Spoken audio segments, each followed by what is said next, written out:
દર્શક મિત્રો, હાલ જે રીતે અમે બતાવ્યું હતું કે દેશી દારૂનું રેલમ છેલ અલકાપુરી મેઇન રોડ ગરનાલા પાસે થઈ રહ્યો છે. હવે પોલીસ આવી છે, પોલીસ તપાસ કરશે કે આ માલ કોનું હતું. 4 જણ પેલા અહીંયા હતા, કેવી રીતે આ મેઇન રોડ પર બેસીને પાર્ટી કરી રહ્યા હતા. આખી આપ જોઈ રહ્યા છો દેશી દારૂનું આખું રેલમ છેલ આ જેતલપુર રોડ સ્ટેશનના ગરનાલાની બહાર આ દેખાઈ રહ્યો છે. કમલેશ પરમાર દ્વારા અહીંયા આગળ જાણ કરવામાં આવી સ્પાર્ક ટુડેને, અને સ્પાર્ક ટુડે પણ અહીંયા આગળ આવ્યો છે. અને પોલીસ પણ આગળ પોલીસ અકોટા પોલીસ સ્ટેશનના જે સ્ટાફના લોકો છે, પોલીસવાળા છે, તમામ લોકો અહીંયા આવ્યા છે.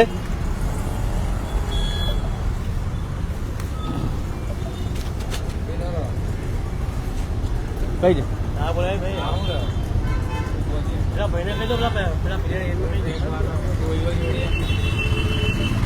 કોણ છે પેલો માલ લઈ ગયેલો? કઈ છે? પકડો પકડો એને, પકડો સાહેબ એને, પેલો ને જો જલ્દી જલ્દી પકડો એને. કઈ છે? આ પેલો એ ઉભો છે ત્યાં જ, જો માસી જોડે ઉભો છે. જલ્દી પકડો પકડો એને, લઈને લઈને તું આ લઈને.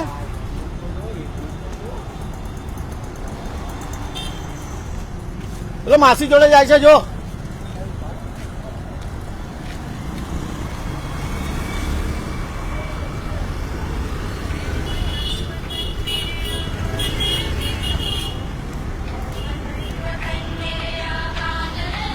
હાલ અકોટા પોલીસ અહીંયા આગળ આવી ગઈ છે ને આ જે દેશી દારૂનું રેલમ છેલ મેઇન રોડ પર આ દેખાઈ રહ્યો છે. દર્શક મિત્રોને જે રીતે આપ જોઈ રહ્યા છો,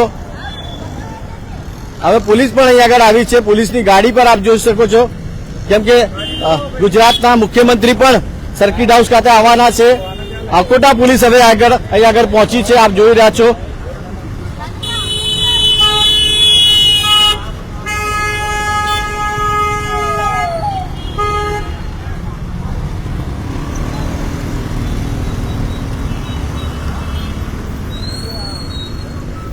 પોલીસ હવે તપાસ કરી રહી છે, તમામ જે બેગ છે એ જોઈ રહી છે.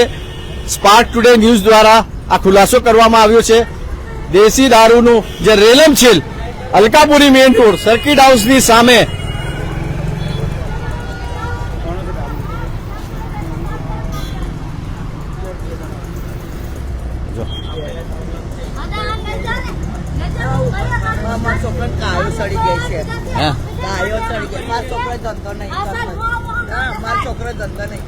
તો કોણ વેચે છે? કોણ વેચે છે?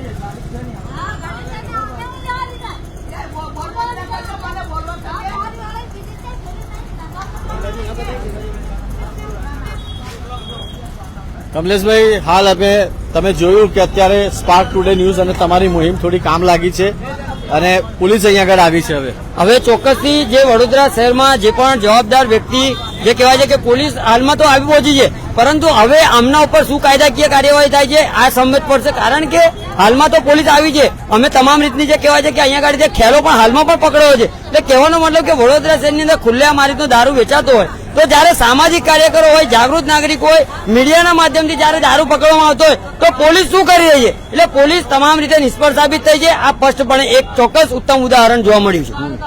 હવે પોલીસ કાર્યવાહી કરી રહી છે. કોણ બુટલેગર છે એને પણ પકડવામાં આવશે. ચોક્કસથી વડોદરા શહેરની અંદર હજારોની સંખ્યામાં સીસીટીવી ફૂટેજ, સીસીટીવી કેમેરા લગાવવામાં આવે છે, પરંતુ દારૂનો સપ્લાય કોણ કરી રહ્યો છે, દારૂનું વેચાણ કોણ કરી રહ્યો છે આ નથી પકડાતા. ઓનલી પીવાવાળાને પકડવામાં આવે છે. હવે આજે જયારે અમે આ જે દારૂનો જથ્થો પકડ્યો છે, હવે કાયદાકીય કાર્યવાહી કઈ રીતની થાય છે એ આગળ હવે જોવાનો વિષય છે.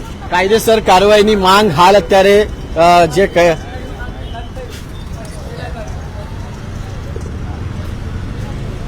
કાયદેસર કાર્યવાહી કરવામાં આવે એ માંગ અત્યારે કરવામાં આવી રહી છે. અને આપ જોઈ રહ્યા છો કે લોકો પણ અહીંયા આગળ ભેગા થયા છે. શું કહેશો? જે રીતે મેઇન રોડ પર દેશી દારૂ વેચાઈ રહ્યો છે. આપણે જે કહેવામાં આવે છે કે સ્પાર્ક ટુડે ન્યૂઝ વાળાને કે આ ગેરકાયદેસર છે, ખુલ્લેઆમ વેચી રહ્યું, પોલીસ કશું કરી શકતી નથી. જ્યાં નિર્દોષ છે ભાઈને પકડ્યું છે, પ્રોબ્લેમ છે એમને કઈ.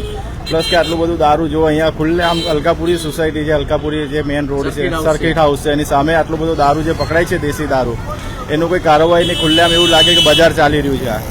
એટલે એમાં એવું કંઈ મિલી ભગત જેવું મને લાગી રહ્યું છે આ બધું. કેમ કે ખુલ્લામાં આટલી બધું દેશી દારૂની પોટલી જે પકડાય છે એનું શું આ પોલીસ શું આ એ કરશે આપણે એ જોઈએ. મુખ્યમંત્રી બી આવવાના છે હમણાં સાંજે. તો શું કરશે મુખ્યમંત્રી આવીને શું કરશે મને કહો. હર્ષસંઘવી સાહેબ બી આવીને શું કરવાના છે? ખુલ્લેઆમ તો આટલું દારૂ સર્કિટ સાઉથને આમી વેચાય છે તો એ કશું થતું નથી. ખુલ્લેઆમ આટલું બધું પત્યું છે. જોઈ લો અંદર કેટલું માલ છે. સાહેબ આવીને જોવે તો બી સારું છે. અહીંયા ખુલ્લેઆમ દારૂ વેચાઈ રહ્યો છે. લોકો પણ કહી રહ્યા છે એક ભવરા જે અહીંયા આગળ બનાવવામાં આવે છે બેઝમેન્ટ, અને બેઝમેન્ટમાં આપ જોઈ રહ્યા છો, મારો વિડીયો જર્નલિસ્ટ રાહુલ કપ્તાનને હું કહીશ કે બોટલો પણ અહીંયા આગળ છે સાહેબ. આપ જોઈ રહ્યા છો કે બોટલો અહીંયા ઇંગ્લિશની દારૂની બોટલો છે અને દેશી દારૂની પોટલીનું તો રેલમ છેલ છે અહીંયા આગળ.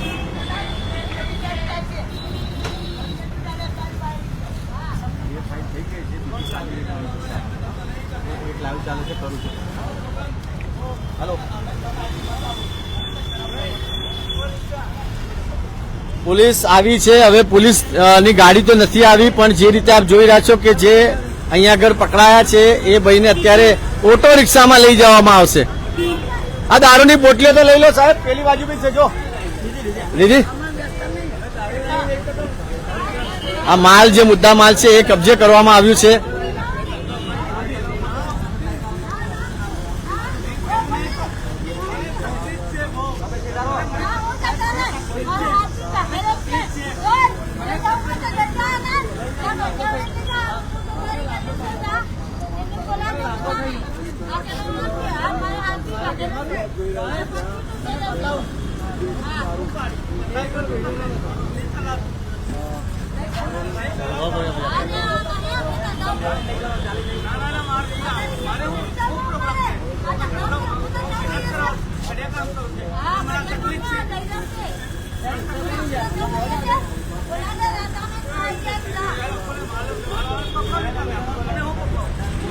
દર્શક મિત્રો, જે રીતે સ્પાર્ક ટુડે ન્યૂઝ દ્વારા આ દેશી દારૂનું રેલમછેલ વડોદરામાં એબી મેઇન રોડ અલકાપુરી ખાતે આપને બતાવી છે.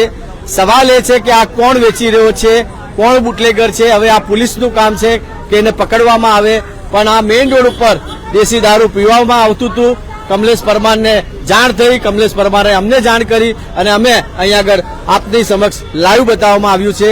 સવાલ એ છે કે ગાંધીના ગુજરાતમાં દારૂબંધી છે તો પણ દારૂ આવે છે ક્યાં, એ પોલીસની કામગીરી પર હાલ સવાલ ઉભા થઈ રહ્યા છે. હું આશા રાખું કે વડોદરા શહેરના જે પોલીસ કમિશનર છે એમના દ્વારા કડક કાર્યવાહી કરવામાં આવે, આવા બુટલેગરોને જેલની પાછળ નાખવામાં આવે કે જે યુવાધનને બરબાદ કરી રહ્યા છે. દારૂમાં જે નશામાં લોકો પડી રહ્યા છે. પ્લીઝ આપણા છોકરાઓ પર ધ્યાન રાખો. મા બાપની પણ ખાસ જવાબદારી છે કે આપણો છોકરો ક્યાં જઈ રહ્યા છે, કોની સાથે બેસી રહ્યો છે, એ નશો કરી રહ્યો છે કે નહીં, એ પણ આપણા પરિવારની જવાબદારી છે. સવાલ એ છે કે હવે આ દેશી દારૂ જે ખુલ્લેઆમ મળી રહ્યો છે એ કોણ વેચી રહ્યો હતો, એની જવાબદારી પોલીસની હોય છે. પોલીસ કાયદેસરની કાર્યવાહી કરશે કે નહીં કરશે એ જોવાનું રહેશે. મારા સહયોગી સુરેશ રાજપૂત સાથે, વિડીયો જર્નલિસ્ટ રાહુલ કપ્તાન સાથે હું કૌશલ, સ્પાર્ક ટુડે ન્યૂઝ માટે.